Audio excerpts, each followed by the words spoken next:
السلام علیکم ورحمۃ اللہ وبرکاتہ۔ الحمد للہ وکفا وسلام علی عبادہ الذین اصطفى، اما بعد فاعوذ باللہ من الشیطان الرجیم، بسم اللہ الرحمن الرحیم۔ قل هو اللہ احد اللہ الصمد لم یلد ولم یولد ولم یکن له کفوا احد، صدق اللہ مولانا العظیم۔ بزرگان محترم اور برادران عزیز، قرآن مجید کی ایک سورت مبارکہ سورہ اخلاص آپ کے سامنے تلاوت کی گئی ہے۔ یہ قرآن مجید کی مختصر ترین سورتوں میں سے ایک سورت ہے، اور ہر مسلمان تقریباً جتنے بھی مسلمان ہیں، ہمارا تو غالب گمان یہی ہے کہ ہر مسلمان کو یہ سورت آتی ہے۔ نماز پڑھتے ہیں تو کم از کم سورہ اخلاص کے ساتھ تو نماز پڑھتے ہیں۔ تو دنیا میں جتنے بھی مسلمان ہیں، انہیں قرآن کی کوئی اور سورت یاد ہو یا یاد نہ ہو، کم از کم سورہ اخلاص ضرور یاد ہوتی ہے۔ تو آج سورہ اخلاص پر بیان ہوگا۔ اس سورت میں اللہ تعالیٰ کیا ارشاد فرماتے ہیں، اور یہ سورت کب نازل ہوئی؟ یہ سورت مکی سورتوں میں سے ہے۔ قرآن کریم میں دو قسم کی سورتیں ہیں۔ ایک سورت وہ ہے جسے مکی سورت کہا جاتا ہے، بعض سورتوں کو مکی سورتیں کہا جاتا ہے، بعض سورتوں کو مدنی سورت کہا جاتا ہے۔ تو مکی سورتیں اور مدنی سورتیں کن سورتوں کو کہا جاتا ہے؟ عام طور پر لوگ یہ سمجھتے ہیں جو مکہ میں سورتیں نازل ہوئی وہ مکی ہے، جو مدینے میں نازل ہوئی وہ مدنی سورتیں ہیں، لیکن ایسی حقیقت نہیں ہے۔ حقیقت یہ ہے کہ جو سورتیں ہجرت سے پہلے نازل ہوئی ہے، چاہے وہ مکہ میں نازل ہوئی یا مکہ کے علاوہ کہیں اور نازل ہوئی، ان ساری سورتوں کو مکی سورت کہا جاتا ہے۔ اور جو سورتیں ہجرت کے بعد نازل ہوئی، چاہے مدینے میں نازل ہوئی چاہے مدینے کے باہر نازل ہوئی، ان سب سورتوں کو مدنی سورتیں کہا جاتا ہے۔ تو یہ مکی سورتوں میں سے ایک سورت ہے سورہ اخلاص۔ اس کا سبب نزول علماء یہ فرماتے ہیں کہ اس کے نازل ہونے کا سبب یہ ہے کہ مشرکین مکہ نے رسول کریم صلی اللہ علیہ وآلہ وسلم سے سوال کیا اللہ کے بارے میں کہ تمہارا خدا کون ہے، تمہارے خدا کا نسب بیان کرو، اس کا نسب کیا ہے، اس کی صفات بیان کرو۔ بعض روایات میں آتا ہے انہوں نے پوچھا تمہارا خدا کس چیز سے بنا ہے، جس کی تم ہمیں دعوت دیتے ہو وہ خدا کون ہے، اس کی صفات کیا ہے، وہ کس چیز سے بنا ہے، سونے سے بنا ہے، چاندی سے بنا ہے۔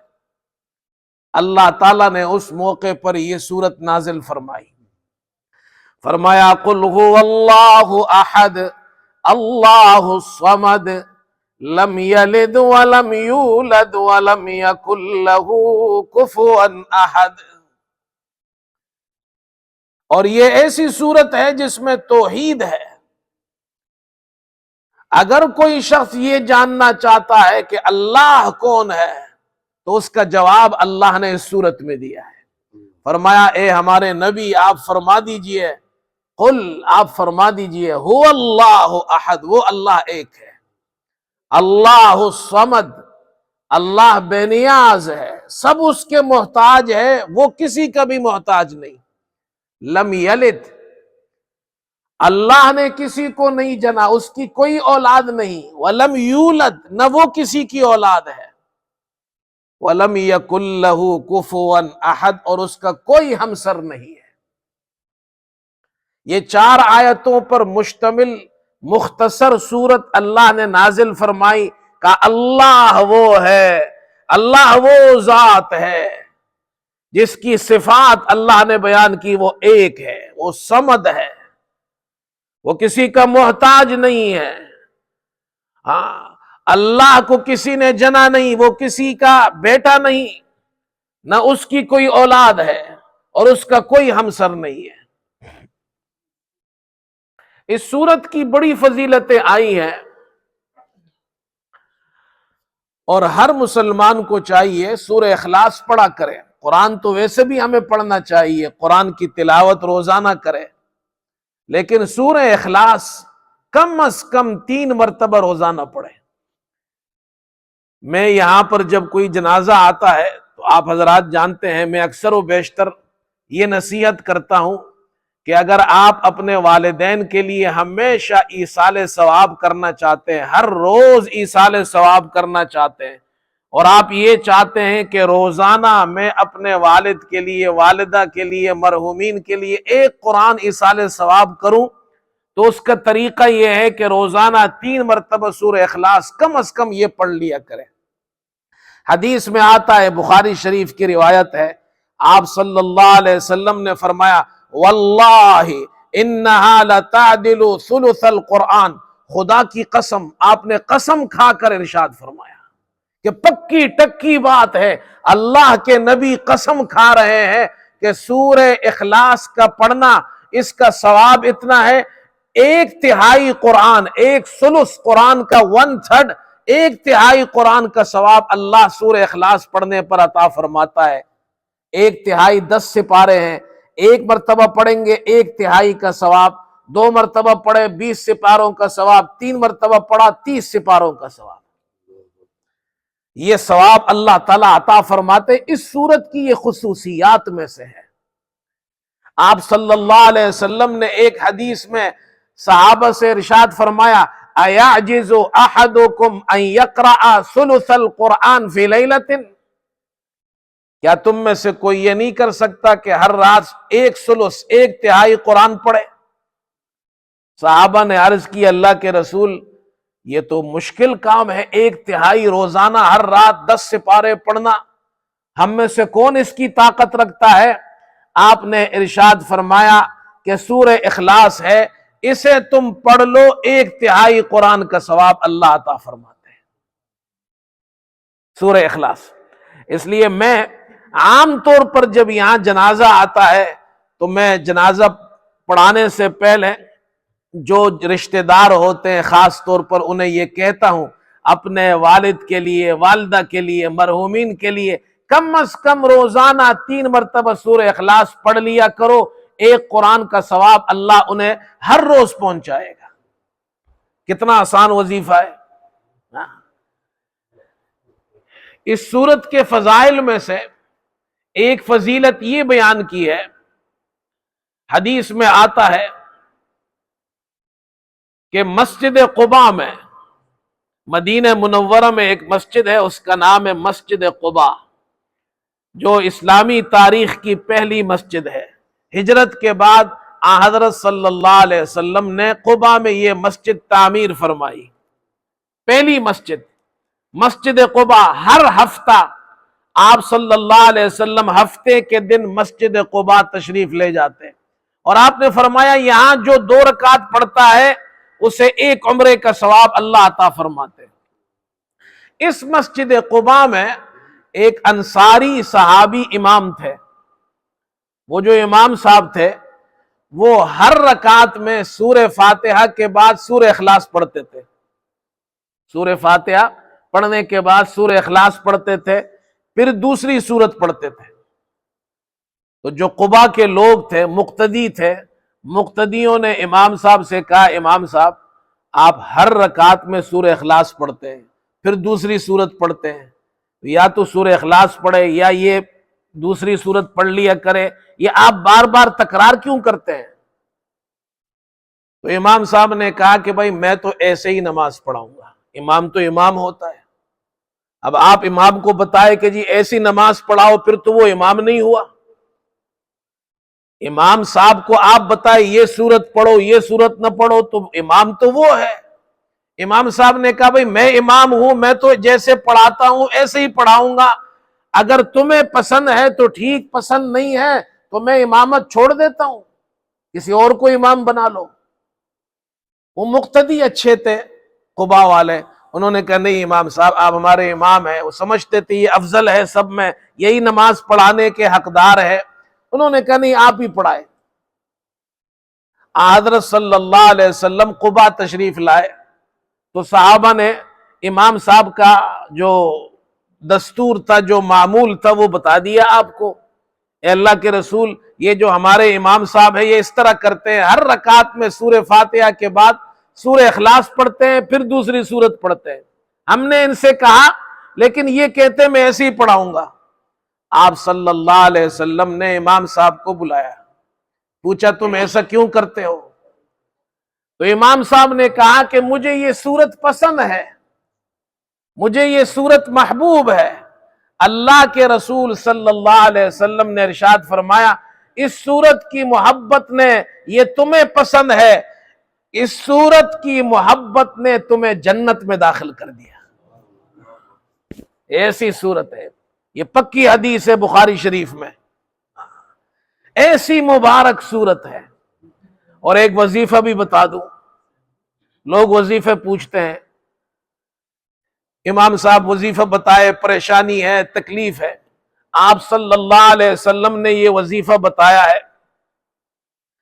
ایک صحابی فرماتے ہیں رسول اللہ صلی اللہ علیہ وسلم نے مجھ سے ارشاد فرمایا کہ تم روزانہ صبح اور شام کو 3 مرتبہ یہ سورتیں جو قل هو اللہ احد، سورہ اخلاص، معوذتین، سورہ فلق اور سورہ ناس، قرآن کی آخری 3 سورتیں 3 مرتبہ روزانہ پڑھ لیا کرو، صبح بھی اور شام کو 3 مرتبہ صبح 3 مرتبہ شام کو۔ آپ صلی اللہ علیہ وسلم نے ارشاد فرمایا یہ 3 آخری صورتیں 3 مرتبہ صبح اور 3 مرتبہ شام کو پڑھ لو، یہ تمہارے لیے ہر چیز سے کافی ہو جائے گی، اس کا پڑھنا تمہارے لیے ہر چیز سے کافی ہوگا، اللہ تمہارے لیے کافی ہو جائے گا، اللہ کی مدد تمہارے ساتھ شامل حال ہوگی، دن تمہارا اچھا گزرے گا، صبح بھی اچھا، صبح کا وقت بھی اچھا گزرے گا، شام کا وقت بھی اچھا گزرے گا۔ اللہ جب تمہارے ساتھ ہوگا پھر تمہیں کیا تکلیف؟ جو تو میرا تو سب میرا، فلک میرا زمین میری۔ اللہ ساتھ ہو تو پھر انسان کو کیا پرواہ ہے؟ جو تو میرا تو سب میرا، فلک میرا زمین میری، اگر ایک تو نہیں میرا تو کوئی شے نہیں میری۔ اللہ ساتھ ہوگا، تمہارے لیے یہ پڑھنا ہر چیز سے کافی ہو جائے گا، صبح بھی پڑھو شام کو بھی پڑھو۔ اچھا ایک بات اور عرض کر دوں، یہ بعض روایات میں آتا ہے صبح یہ پڑھو شام کو یہ پڑھو، اب یہ صبح کا وقت کون سا وقت ہے، کب تک پڑھنا چاہیے، شام کا وقت کون سا وقت ہے، کب تک پڑھنا چاہیے، یہ بھی لوگ پوچھتے ہیں، صبح کون سے وقت پڑھے، شام کو کون سے وقت پڑھے۔ تو ایک عالم دین گزرے ہیں، یہ ایک کتاب لکھی ہے انہوں نے مظاہر حق، یہ مشکات کی شرح ہے اردو زبان میں، علامہ قطب الدین خان دہلوی رحمت اللہ علیہ انہوں نے یہ لکھی ہے شرح مشکات شریف کی، ہمارے یہاں یہ حدیث کی کتاب ہے۔ اس کتاب میں وہ فرماتے ہیں جو احادیث میں روایات میں جو وظائف صبح پڑھنے کے جو شام کو پڑھنے کے، اس کا وقت کون سا ہے؟ وہ فرماتے ہیں صبح کا وقت دن کا ابتدائی حصہ ہے، فجر کی نماز سے پہلے بھی پڑھ سکتے ہیں، فجر کی نماز کے بعد بھی سورج طلوع ہونے تک، یعنی یوں سمجھ لے جب فجر کا وقت داخل ہو صبح صادق کے بعد تو آپ فجر کی نماز سے پہلے بھی یہ وظائف پڑھ سکتے ہیں جو صبح پڑھنے کے ہیں، اور فجر کی نماز کے بعد بھی پڑھ سکتے ہیں سورج طلوع ہونے تک۔ لیٹ ہو جائے تو زوال تک بھی گنجائش ہے، آپ وہاں تک بھی پڑھ لیں، لیکن کوشش کرے دن کے ابتدائی حصے میں، فجر سے پہلے، فجر کے بعد۔ یہ صبح کا وقت ہو گیا۔ شام کا وقت، شام کو وظیفہ کون سے وقت پڑھنا چاہیے؟ تو کہا جب سورج غروب ہوتا ہے، یہ دن کا آخری حصہ ہوتا ہے، اس سے پہلے اور اس کے بعد۔ عصر کے بعد سورج غروب ہونے سے پہلے پڑھ لے، اور سورج غروب ہو جائے تو شفق کے غروب ہونے تک، مغرب کا وقت جب تک ہے اس وقت تک پڑھ لے۔ تو یہ صبح کا وظیفہ اس وقت میں پڑھنا ہے، شام کا وظیفہ اس وقت میں پڑھنا ہے۔ یہ اوقات بھی بتا دیے ہیں۔ 3 مرتبہ یہ سورت صبح کے وقت پڑھ لو، 3 مرتبہ شام کو پڑھ لو، یہ پڑھنا تمہارے لیے کافی ہو جائے گا۔ یہ بڑی مبارک سورت ہے سورہ اخلاص۔ اس سورت کے اندر اللہ تعالیٰ نے پہلی آیت میں ارشاد فرمایا، قل هو اللہ احد، اے ہمارے نبی آپ فرما دیجئے کہ وہ اللہ احد ہے۔ عربی زبان میں 2 لفظ آتے ہیں، ایک واحد ہے، ایک احد ہے۔ واحد بھی ایک کو ہم جب ترجمہ اردو میں کرتے ہیں تو ہم کہتے ہیں واحد کا ترجمہ بھی ایک، احد کا ترجمہ بھی ایک، لیکن اللہ نے واحد نہیں یہاں کہا بلکہ احد کہا ہے۔ اس کی وجہ کیا ہے؟ قل هو اللہ احد۔ سورہ اخلاص کی پہلی آیت میں اللہ تعالیٰ فرما رہے قل هو اللہ احد، اللہ ایک ہے۔ یہ نہیں فرمایا قل هو اللہ واحد۔ واحد کا ترجمہ بھی ایک، احد کا ترجمہ بھی ایک۔ علماء فرماتے ہیں اس کی وجہ یہ ہے، قل هو اللہ احد کہا، واحد نہیں کہا۔ واحد کے اندر تعدد کا امکان ہے، واحد نمبر ہے، ایک چیز ایک ہے وہ 2 بھی ہو سکتی ہے، 3 بھی ہو سکتی ہے، 4 بھی ہو سکتی ہے۔ تعدد کا امکان ہے اس کے اندر اور تعدد پایا جاتا ہے، لیکن احد کہتے ہیں اسے جس کے اندر تعدد نہیں ہے۔ اللہ تعالیٰ فرماتے قل هو اللہ احد، وہ ایسا ایک ہے، وہ اللہ ایک ہے، کوئی دوسرا نہیں ہے۔ وہ ایک ہے، کوئی دوسرا نہیں۔ اللہ کا کوئی نظیر نہیں، اللہ کی کوئی مثال نہیں، اللہ کا کوئی مشابہ نہیں، نہ اس کا کوئی بیٹا ہے، نہ اس کی کوئی اولاد ہے، نہ وہ کسی کی اولاد ہے۔ اس لیے فرمایا قل هو اللہ احد۔ پھر فرمایا اللہ الصمد، اللہ صمد ہے۔ صمد کسے کہتے ہیں؟ ہم ترجمہ کرتے اللہ بے نیاز ہے۔ عبداللہ ابن عباس رضی اللہ عنہما فرماتے ہیں اس آیت کی تفسیر میں اللہ الصمد، صمد کسے کہتے ہیں؟ کہ صمد وہ ذات یسمد الیہ فی الحوائج، کہ جتنے بھی انسان ہے یہ سب کے سب اپنی حاجتوں میں اللہ کے محتاج ہے، اللہ کسی کا محتاج نہیں ہے، اس کو صمد کہتے ہیں۔ سب اس کے محتاج ہے، وہ کسی کا محتاج نہیں ہے۔ اللہ کو کسی کی کوئی ضرورت نہیں ہے، اور ہر شخص کو اللہ کی ضرورت ہے، اللہ کو کسی کی ضرورت نہیں ہے۔ یہ اللہ اپنا تعارف کرا رہے اس صورت کے اندر کہ اللہ ایک ہے، اللہ بے نیاز ہے، اللہ کی اولاد نہیں ہے، اللہ خود کسی کی اولاد نہیں ہے، اور اللہ کا کوئی ہمسر نہیں ہے۔ توحید کا سبق اس صورت کے اندر دیا گیا ہے۔ یہ صفات ہے اللہ کی جو اللہ کے اندر پائی جاتی ہے، کسی اور میں نہیں پائی جاتی۔ یہ صرف اللہ کی صفات ہے کہ اللہ وحدہ لا شریک ہے۔ تو توحید کا پہلا سبق ہے میرے دوستو، اس لیے کہ توحید یہ اسلام کی اساس ہے، بنیاد ہے۔ توحید نہ ہو اللہ کسی عمل کو قبول نہیں کرتا۔ جس چیز میں شرک آ گیا، اللہ کی یہاں شرک کی کوئی معافی نہیں ہے، شرک کی معافی نہیں ہے۔ ہر گناہ کی معافی ہے، شرک کی معافی نہیں ہے۔ اس لیے جتنے انبیاء آئے ہیں انہوں نے توحید کی دعوت دی ہے، شرک سے روکا ہے۔ اور توحید کی مثال یہ گھر کی عمارت کی بنیاد کی طرح ہے. بنیاد مضبوط، گھر مضبوط، عمارت مضبوط. بنیاد کھوکھلی، کمزور، پوری عمارت کمزور. توحید کی مثال درخت کے جڑوں کی طرح ہے. جڑیں جتنی مضبوط، درخت مضبوط پھلدار ہوگا. جڑیں کھوکھلی ہو جائے، درخت پھل نہیں دیتا، ختم ہو جاتا ہے، سوکھ جاتا ہے.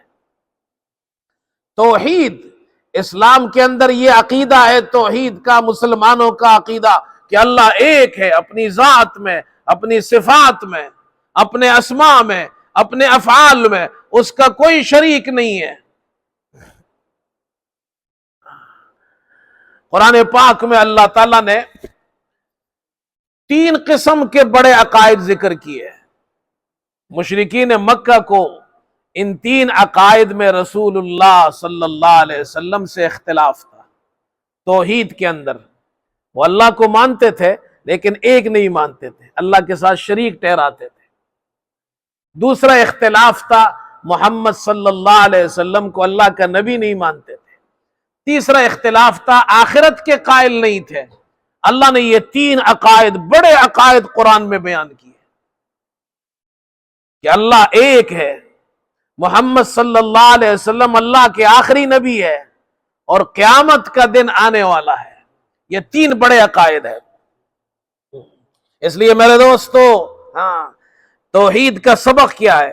توحید کا سبق یہ اللہ سے مانگو. تمہاری ہر مرادیں پوری کرنے والا اللہ ہے، تمہاری دعاؤں کو قبول کرنے والا اللہ ہے. اللہ کے علاوہ کسی اور سے مت مانگو. فرمایا ان الذین تدعون من دون اللہ عباد امثالکم، جنہیں تم اللہ کے علاوہ پکارتے ہو تمہاری طرح بندے ہیں. قبروں پر جا کر مت پکارو، غیر اللہ سے مت مانگو. آج مسلمان، اللہ معاف فرمائے، ہمارے یہاں کیا ہو رہا ہے؟ قبروں پر جا کر مسلمان مرد بھی جا رہے ہیں، عورتیں بھی جا رہی ہیں، قبروں پر جا کر باباؤں کو، بزرگوں کو ان کی قبروں پر جا کر سجدے کرتے ہیں، طواف کرتے ہیں. میں پاکستان میں ایک مزار پر گیا، طالب علمی کا زمانہ تھا، تو میں نے وہاں دیکھا کہ اس قبر کے قریب ایک جھولا پڑا ہوا ہے. چھوٹا سا ایک جھولا بنایا ہوا ہے اور قبر کے قریب رکھا ہوا ہے. تو جو وہاں مجاور تھا، میں نے اس سے پوچھا یہ جھولا آپ نے، چھوٹا سا جھولا جیسے ہمارے یہاں بچے کھلونا ہوتا ہے نا بچوں کا، ایسا ایک کھلونا ٹائپ کا جھولا تھا. میں نے کہا یہ کیوں رکھا ہے؟ کہ یہ اس لیے رکھا ہے کہ خواتین آتی ہیں جن کے بچے نہیں ہوتے ہیں، بابا کے مزار پر آتی ہیں، یہ جھولا ہلاتی ہے تو ان کو بچہ مل جاتا ہے، بابا ان کو بچے دیتا ہے. یہ شرک نہیں تو اور کیا ہے؟ قبروں کا طواف کرتے ہیں. میں نے خود اپنی آنکھوں سے دیکھا ہے، قبروں پر جا کر جھکتے ہیں، سجدہ کرتے ہیں، طواف کرتے ہیں. یہ کیسا مسلمان ہے؟ اسلام میں یہ چیزیں نہیں ہیں. ہم بزرگوں کو بھی مانتے ہیں، ہم اولیاء کرام کو مانتے ہیں کہ وہ اللہ کے نیک بندے تھے، اولیاء تھے، لیکن یہ ان کی تعلیمات نہیں ہے. قرآن تو کہتا ہے اللہ سے مانگو، اللہ کے نیک بندے بھی کہتے ہیں اللہ سے مانگو. اللہ اکبر. اب قرآن کو دیکھو، قرآن کیا کہتا ہے، قرآن کیا عقیدہ بناتا ہے. فرمایا یا ایھا الناس ضرب مثل فاستمعوا لہ، یا ایھا الناس ضرب مثل فاستمعوا لہ. اے انسانوں، ایک مثال بیان کی جاتی ہے. یا ایھا الناس ضرب مثل فاستمعوا لہ. اے انسانوں، اللہ پوری انسانیت سے فرما رہے ہیں، انسانوں ایک مثال بیان کی جاتی ہے، کان کھول کر غور سے سنو. ان الذین تدعون من دون اللہ لن یخلقوا ذبابا ولو اجتمعوا لہ. بے شک جنہیں تم خدا کے سوا پکارتے ہو وہ مکھی بھی نہیں پیدا کر سکتے. جو مکھی نہیں پیدا کر سکتے تمہیں بچے کہاں سے دیں گے؟ تمہیں بیٹا کہاں سے دیں گے؟ قبروں پر جا کر عورتیں کہتی ہے بابا نے بچہ دیا، بابا نے بچہ دیا، فلاں قبر مزار پہ میں گئی تو بچہ ملا، یہ شرک ہے۔ اللہ تعالیٰ فرماتے ہیں ان الذین تدعون من دون اللہ لن یخلقوا ذبابا ولو اجتمعوا لہ، جنہیں تم خدا کے سوا پکارتے ہو وہ سب کے سب جمع ہو جائے، وہ سارے کے سارے جمع ہو جائے، دنیا کے سارے مزارات کے سارے بابا جمع ہو جائے، وہ مکی نہیں پیدا کر سکتے، تمہیں بچہ کہاں سے دیں گے؟ لن يخلقوا ذبابا ولو اجتمعوا له وإن يسلبهم الذباب شيئا لا يستنقذوه منه۔ اللہ اکبر۔ اگر وہ مکی اس جگہ سے کوئی بھی چیز وہاں سے لے لے، وہ مکی اس جگہ سے کوئی چیز وہاں سے لے لے، مفسرین نے لکھا ہے مشرکین اپنے بتوں کے سامنے مٹھائی رکھتے تھے تو مکیاں آتی تھی وہاں سے مٹھائی لے جاتی تھی۔ اب مکی کتنی چیز لے جائے گی؟ مکی خود ہے اتنی سی، ہمارے یہاں مزارات پر بھی لوگ رکھتے ہیں۔ ہمارے یہاں جو ہمارے علاقے ہیں، اب تو یہ چیزیں اتنی نہیں رہی، پہلے زمانے میں ہوتی تھی۔ ایک مرتبہ میں اپنے گاؤں گیا تو وہاں قبرستان میں گیا، میں نے دیکھا قبرستان میں ایک قبر ہے، اس کے سرانے ایک کیتلی ہے، اس کے اندر پتہ نہیں دودھ یا چائے رکھی ہوئی ہے اور پراٹھے رکھے ہوئے ہیں، روٹیاں رکھتے ہیں، مٹھائی رکھتے ہیں۔ تو یہ مشرکین بھی رکھتے تھے اپنے بتوں کے سامنے، اور یہاں آ کر لوگ چڑھاوے چڑھاتے ہیں۔ اللہ فرماتے ہیں وَإِن يَسْلُبْهُمُ الذُّبَابُ شَيْئًا لَا يَسْتَنْقِذُوهُ مِنْهُ، اگر وہ مکی کوئی چیز وہاں سے لے لے، اگر وہ مکی کوئی چیز وہاں سے لے لے، کوئی مٹھائی وہاں سے اٹھا لے، کوئی مکی کتنی سی چیز اٹھائے گی؟ اللہ فرماتے ہیں جنہیں تم پکارتے ہو خدا کے ساتھ شریک کرتے ہو، یہ اس مکی سے وہ چیز واپس چھین نہیں سکتے، ان میں اتنی بھی طاقت نہیں ہے۔ ضعف الطالب والمطلوب، طالب بھی کمزور ہے، مطلوب بھی کمزور ہے، طاقت والا ایک اللہ ہے۔ جب قرآن کی یہ آیت بیان کی جاتی ہے تو آج کل کچھ لوگ کہتے ہیں کہ من دون اللہ، یہ جو قرآن میں ہے ان الذین تدعون من دون اللہ، جنہیں تم خدا کے سوا پکارتے ہو، وہ کہتے ہیں خدا کے سوا سے مراد بت ہے، خدا کے سوا سے مراد بت ہے۔ یہ بت مشرکین مکہ خدا کے سوا بتوں کو پکارتے تھے، وہ بت من دون اللہ ہے۔ یہ جو نیک اور بزرگ ہستیاں ہیں یہ من دون اللہ نہیں ہے، یہ اللہ کے سوا نہیں ہے۔ بات سمجھ میں آ رہی ہے؟ حالانکہ یہ غلط ہے، قرآن کریم نے من دون اللہ کہا ہے، اس میں بت بھی شامل ہے، اس میں اللہ کے علاوہ ہر وہ چیز جو جسے اللہ کے ساتھ شریک کیا جائے، چاہے وہ بت ہو، چاہے وہ درخت ہو، چاہے وہ حجر ہو، چاہے وہ شجر ہو، چاہے وہ سورج ہو، چاہے وہ چاند ہو، چاہے وہ ستارے ہو، چاہے وہ فرشتے ہو، چاہے وہ جنات ہو، چاہے وہ انسان ہو، چاہے وہ نیک ہستیاں ہو، ان سب کو اگر ان میں سے کسی کو بھی اللہ کے ساتھ شریک کیا، سب من دون اللہ ہے۔ اب آؤ قرآن دیکھو، قرآن نے صرف بتوں کو من دون اللہ نہیں کہا، قرآن کہتا ہے اتخذوا احبارهم ورهبانهم اربابا من دون اللہ۔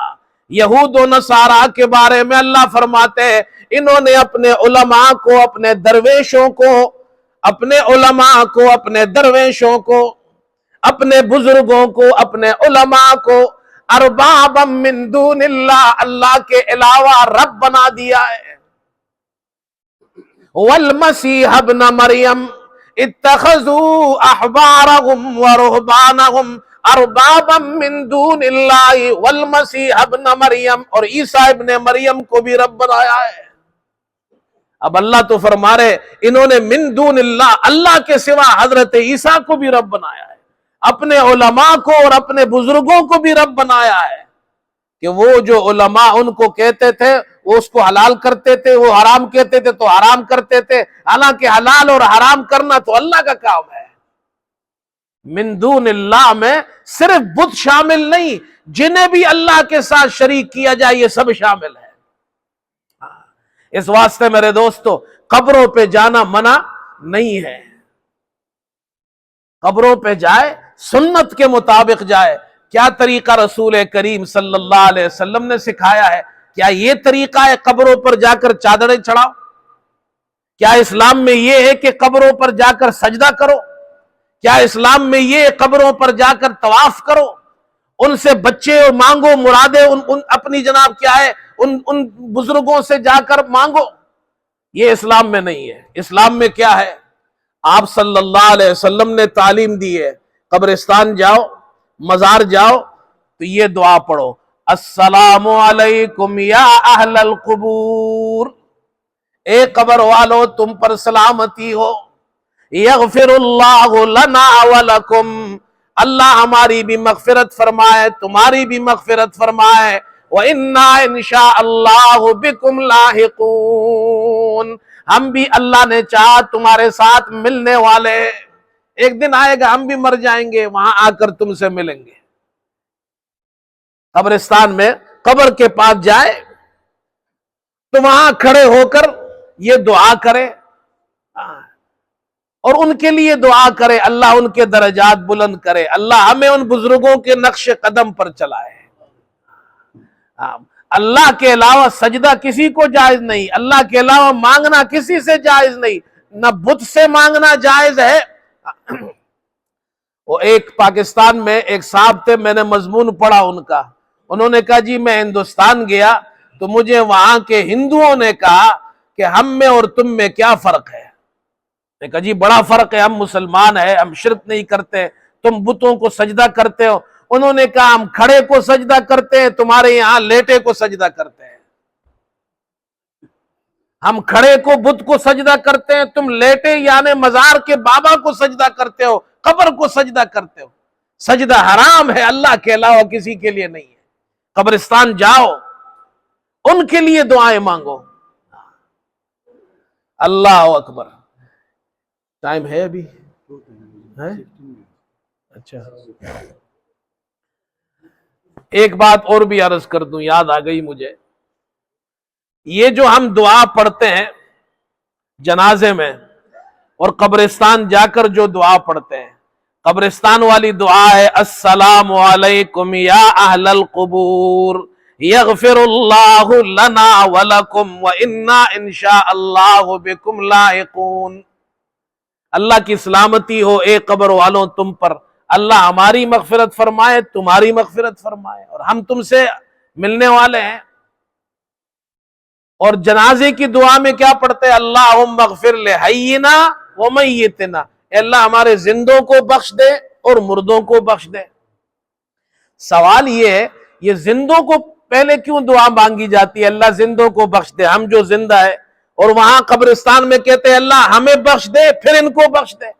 پہلے زندہ اپنے لیے مانگتے ہیں پھر مردوں کے لیے مانگتے ہیں۔ بھائی دعا تو ہم ان کے لیے کر رہے ہیں، جنازہ ان کے لیے، میت کے لیے پڑھ رہے ہیں، تو پھر سب سے پہلے یہ کیوں کہتے ہیں اللہ ہمیں بخش دے، زندوں کو بخش دے، پھر کہتے ہیں مردوں کو بخش؟ قبرستان جاتے ہیں اللہ ہمیں بخش دے، پھر قبر والوں کے لیے کہتے ہیں اللہ ان کو بخش دے۔ بات سمجھ میں آ رہی ہے نا؟ یہ ایک سوال پیدا ہوا، زندوں کو کیوں کہتے ہیں پہلے بخش دو؟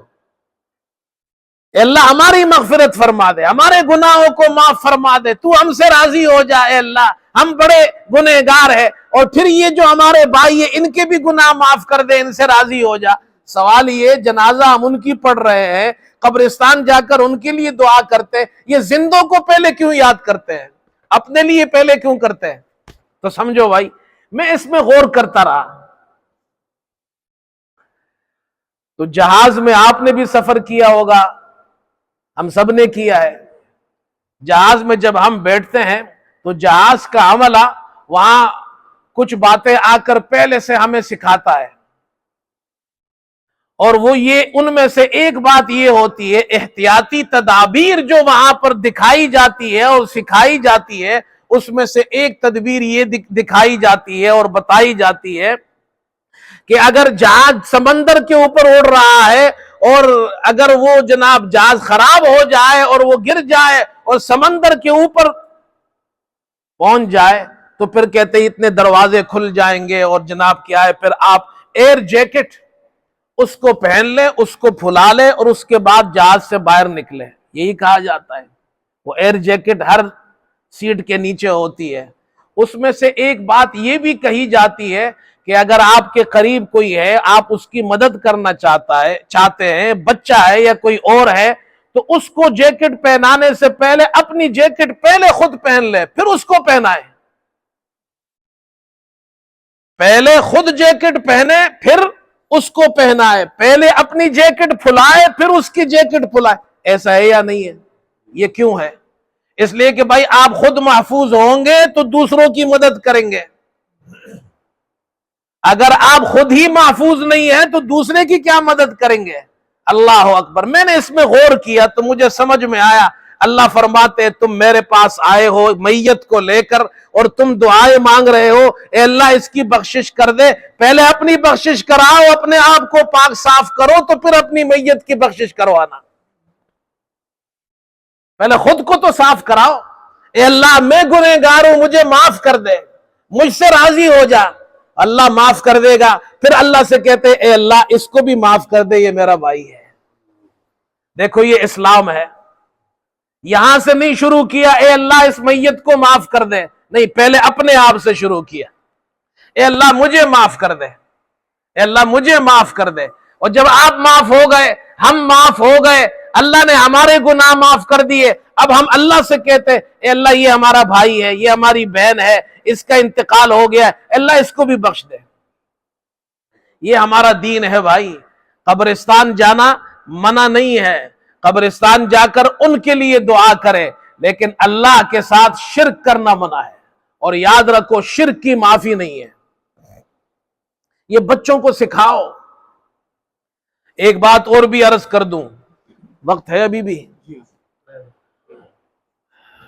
آج ایک بڑا مسئلہ یہ ہے مسلمانوں کی سوسائٹیز میں، ہماری کمیونٹیز میں، ہمارے معاشرے میں، آج ہمارے بچے نوجوان، ہمارے جوان، مسلمانوں کے جوان، پہلے ہم کہتے تھے جی ہمارے بچے خراب ہو گئے، پہلے ہم کہتے تھے بچے بگڑ گئے، نافرمان ہو گئے، مولوی صاحب دعا کرو میرا بچہ جو ہے وہ نماز نہیں پڑھتا ہے، کوئی کہتا ہے جی مولوی صاحب دعا کرو میرا بچہ سگریٹ پیتا ہے، کوئی کہتا ہے جی میرا بچہ شراب پیتا ہے، یہ کرتا ہے وہ کرتا ہے، گناہوں کی شکایت کرتے تھے۔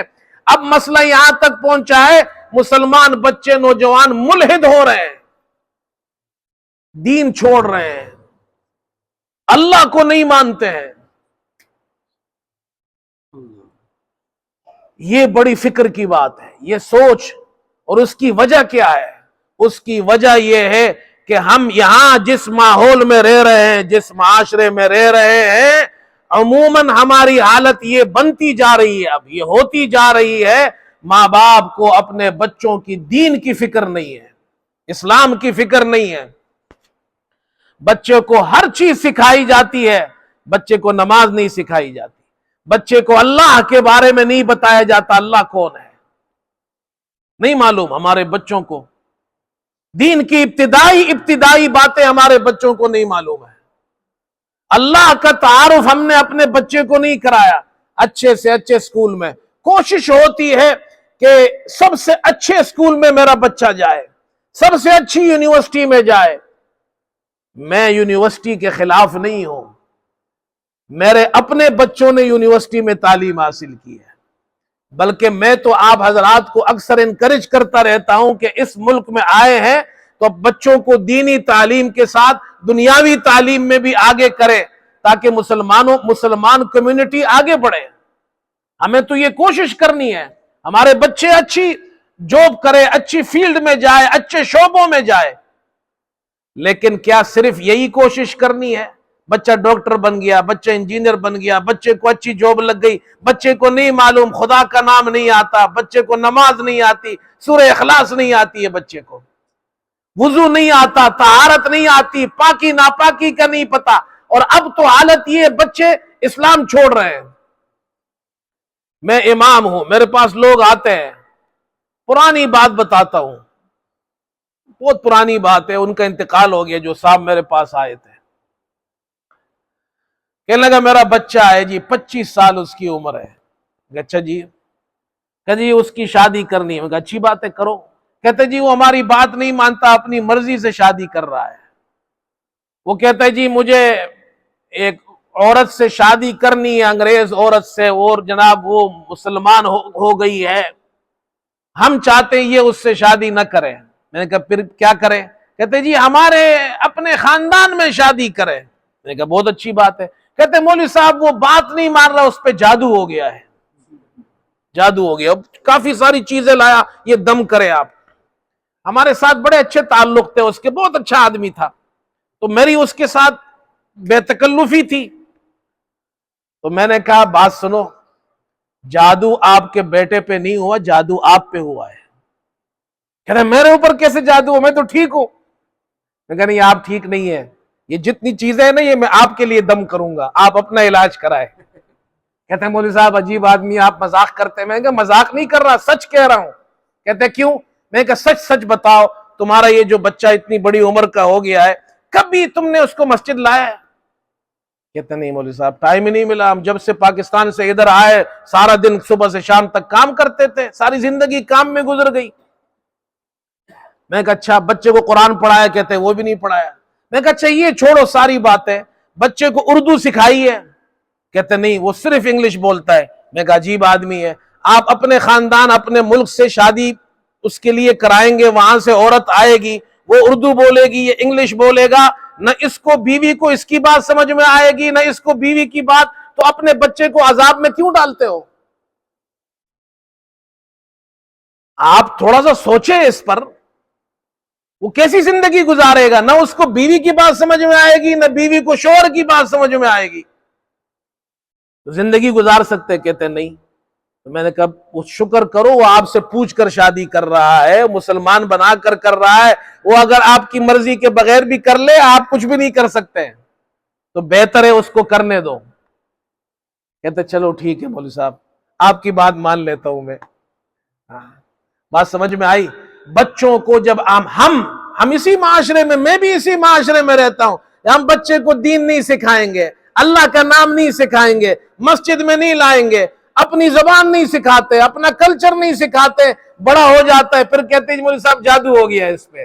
کوئی جادو وادو نہیں ہوا، بچپن سے اس کو سکھائے، قرآن سکھائے، دین سکھائے، مسجد لائے۔ ہم تو آپ سے اکثر کہتے ہیں چھٹیاں ابھی ہونے والی ہے، اگلے ہفتے سے یہ سمر کی چھٹیاں ہو جائیں گی، 5-6 ویک بچوں کی چھٹیاں ہیں، ان کو لائے مسجد میں، جب بھی ٹائم ملے یہاں لائے ان کو، تاکہ وہ قرآن سنے، دین سنے، ان کو بھی فائدہ ہوگا اور ہمیں بھی فائدہ ہوگا۔ اللہ ہم سب کو عمل کی توفیق عطا فرمائے۔ وآخر الدعوانا